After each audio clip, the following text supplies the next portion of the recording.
రీసెంట్గా సోషల్ మీడియాలో. ఈ వీడియోలో వెనుక దాగి ఉన్న నిజ నిజాలు, ఎమోషనల్ బ్లాక్మెయిల్స్, అలాగే మనం ఈ వీడియోని చూసిన తర్వాత మన లోపల వచ్చే ఎమోషనల్ ఏంటి అంటే చాలా బాధగా ఉండటం, తనని ఎవరు అర్థం చేసుకోలేదు, తనని ఒంటరిగా ఉంచేశారు అన్న కాన్సెప్ట్లోకి మన బ్రెయిన్ వెళ్ళిపోతూ ఉంది. ఇది మన తప్పు కాదు.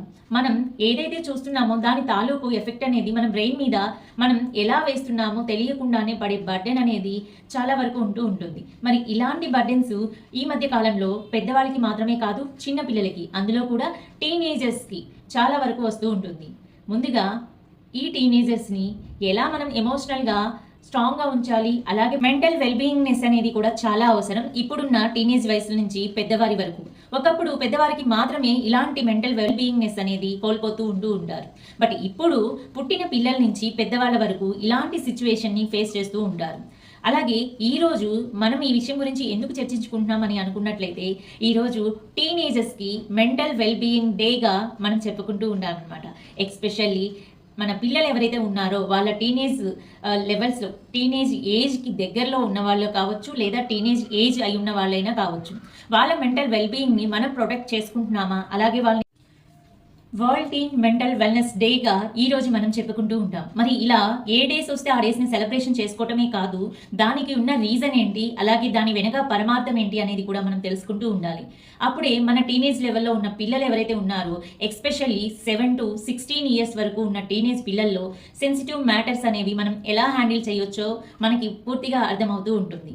ఎందుకంటే ఈ ఏజ్లో ఉన్న పిల్లలు సెన్సిటివిటీగా చాలా మెంటల్ కండిషన్స్ అనేవి ఫేస్ చేస్తూ ఉంటారు. వాళ్ళు ఎప్పుడు ఎలా, ఎందుకు అలా ఆలోచిస్తారు, ఎందుకు అలా చేస్తూ ఉంటారు అనేది పేరెంట్కి ఖచ్చితంగా తెలిసి ఉండాలి. మనము మన పిల్లల్ని వెల్ బీయింగ్నెస్లో, అలాగే లైఫ్లో ఒక మంచి స్థాయికి ఎదగాలి అన్నా కూడా వాళ్ళ మెంటల్ కండిషన్తో పాటు బాడీ కండిషన్ అనేది కూడా, ఫిజికల్ కండిషన్ కూడా మనం అర్థం చేసుకున్నప్పుడు మాత్రమే వాళ్ళ ఎదుగుదలకి మనము తోడ్పడుతూ ఉంటాం.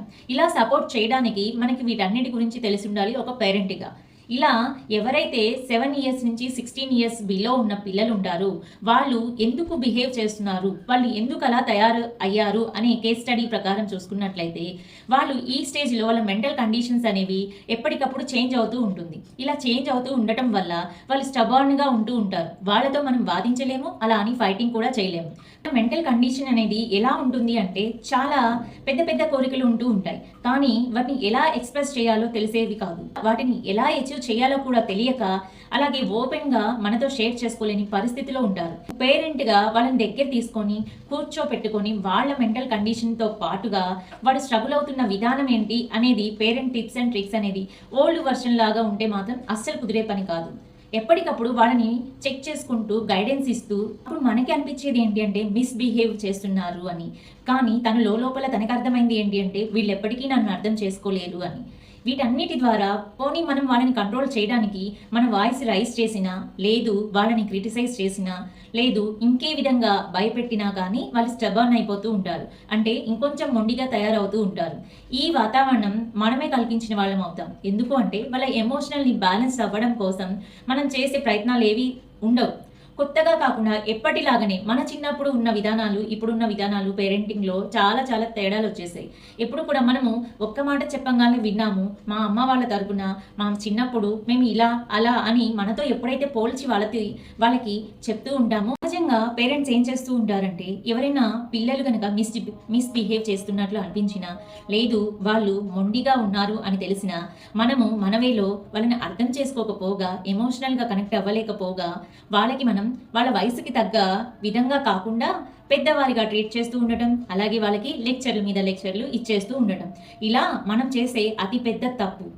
వాళ్ళని మనం మార్చుకునే పద్ధతుల్లో ఒకటేంటి అంటే, వాళ్ళు చెప్పే విధానాన్ని విసుగు లేకుండా మనం వినగలుగుతూ ఉండాలి. అలాగే ప్రతి ఒక్కరికి కూడా ఆ స్టేజ్లో ఉన్న పిల్లలు ఎవరైతే ఉంటారో వాళ్ళందరికీ వాళ్ళ ఏజ్కి రెస్పెక్ట్ ఇస్తూ కనుక మనం బాండింగ్ని క్రియేట్ చేసుకోవటం, అలాగే ఆ బాండింగ్ అనేది లైఫ్ లాంగ్గా కంటిన్యూ చేస్తాము అనే ట్రస్ట్ని మనం కల్పించడం, అలాగే వాళ్ళు ఏం చెప్తున్నారు అనే దానికి మనం కొంత టైమింగ్ ఇవ్వడం అనేది ఎప్పుడైతే చేస్తూ ఉంటామో, అప్పుడు పిల్లలందరూ కూడా నాకు సేఫ్టీ అనేది, అందులో కూడా నా ఎమోషనల్ బ్యాలెన్స్ అవుతుంది, నా ఎమోషనల్కి తగ్గట్టుగా పేరెంట్స్ అనేవాళ్ళు అర్థం చేసుకుంటున్నారు అనే ఫ్రెండ్లీ నేచర్లో ఉంటూ ఉంటారు. ఇలాంటి బిహేవియర్లో నుంచి బయటికి రావడానికి స్కోప్ ఉంటూ ఉంటుంది. ఇలా ఎమోషనల్ కావడానికి కారణం ఏంటి అని చూసుకున్నట్లయితే ఒక రకంగా పేరెంట్స్ అని చెప్పొచ్చు. ఇంకొకటి మన కుటుంబ వ్యవస్థ, అంటే ఫ్యామిలీలో ఏం జరుగుతుంది అనే ఎన్విరాన్మెంట్కి సంబంధించి అయి ఉంటుంది, ఫ్యామిలీ ఎన్విరాన్మెంట్. మూడవది వచ్చేసి సరౌండింగ్స్ ఎన్విరాన్మెంట్.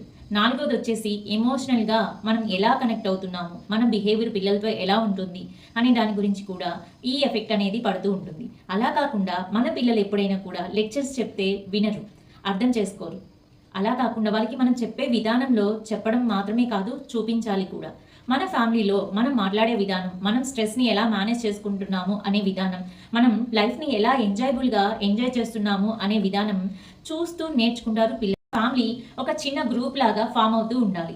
ఎవరికి ఏ బాధ వచ్చినా, కష్టం వచ్చినా నేనున్నాను అన్న ధైర్యం ఒకరికొకరు ఇచ్చిపుచ్చుకుంటూ ఉండేలాగా మన ఫ్యామిలీ వాతావరణాన్ని క్రియేట్ చేసుకోవడం తెలిసి ఉండాలి. అలాగే మన మొబైల్స్లో కానీ లేదా స్క్రీనింగ్ టైంలో కానీ ఎక్కువ మనము పడిపోతూ, అంటే ఎక్కువ టైం వాటికి ఇచ్చేస్తున్నాము అంటే ఆటోమేటిక్గా పిల్లలు కూడా ఇన్సెక్యూర్డ్గా ఫీల్ అవుతూ వాళ్ళు కూడా అదే అలవాటు చేసుకోవడానికి చాలా ఆస్కారం అయితే ఉంటూ ఉంటుంది. దాంతో పాటుగా పిల్లలకి ఏం కావాలి, ఏం చేస్తున్నారు అనేది క్వశ్చనింగ్ రూపంలో ఫ్రెండ్లీ నేచర్తో దగ్గర ఉండి కనుక మనం చూసుకుంటూ మాట్లాడుకుంటూ ఉన్నామంటే వాళ్ళ బిహేవియర్లో చాలా తేడా అనేది కనిపిస్తూ ఉంటుంది. ఫ్రెండ్తో మాట్లాడినప్పుడు వాళ్ళు ఎంత అయితే ఇండిపెండెన్స్గా వాళ్ళ యొక్క షేర్ చేసుకుంటారో, అదేవిధంగా ఫ్యామిలీతో ఉన్నప్పుడు కూడా పేరెంట్స్తో ఇలాంటి వాతావరణం కలిగి ఉన్నప్పుడు మాత్రమే వాళ్ళు ఫ్రీగా తమ ఎమోషనల్కి సంబంధించిన బ్యాగేజెస్ ఏవైతే ఉన్నాయో వాటన్నిటిని కూడా షేర్ చేసుకోవడానికి సోర్స్ అనేది దొరుకుతూ ఉంటుంది. మరి ఇలాంటి సిచ్యువేషన్ని మన ఇంట్లో, మన ఇంటి వాతావరణం నుంచే మనము గనక ఇస్తున్నాము అంటే బయట సొసైటీలో ఉన్నప్పుడు వాళ్ళు మెలిగే విధానం, అలాగే దాని నుంచి వచ్చే ఏదైనా ఎఫెక్ట్ వల్ల తన బాడీలో జరిగే చేంజెస్, అలాగే ఎమోషనల్గా తను ఉండాల్సిన స్ట్రాంగ్ అనేది మిస్ కాకుండా ఉంటారు. ఇలా మన పిల్లల్ని మనం టీనేజ్ లెవెల్లో నుంచి తమ యొక్క ఎమోషనల్ని కంట్రోల్ చేసుకుంటూ, బ్యాలెన్స్ చేసుకుంటూ ఒక మంచి లైఫ్ స్టైల్లో లీడ్ చేసే విధంగా తనల్ని ప్రొటెక్ట్ చేసుకునే దానికి మనకి ఇవన్నీ కూడా యూస్ఫుల్ అవుతూ ఉంటాయి. సో ఎప్పుడో ఒక డే స్పెషల్గా మన పిల్లల్ని మనం ట్రీట్ చేసేదానికన్నా ప్రతిరోజు వాళ్ళు మనకి స్పెషలే అనే ట్రస్ట్ని మనం కలిగిస్తూ మన పిల్లల్ని మనం అర్థం చేసుకున్నప్పుడు మాత్రమే వాళ్ళ ఎమోషనల్ కూడా వెల్ బీయింగ్లో ఉంటుంది, ఇంబ్యాలెన్స్ కాకుండా ఉంటుంది. మరికొన్నిటిని తెలుసుకుంటూ మన పిల్లల్ని మనము, మన ఫ్యామిలీని మనం, మన హెల్త్ని మనం టోటల్గా మన లైఫ్ స్టైల్ని లీడ్ చేసుకోవాలి ఎలా అనేది తెలుసుకోవాలి అంటే ఫాలో అవ్వండి.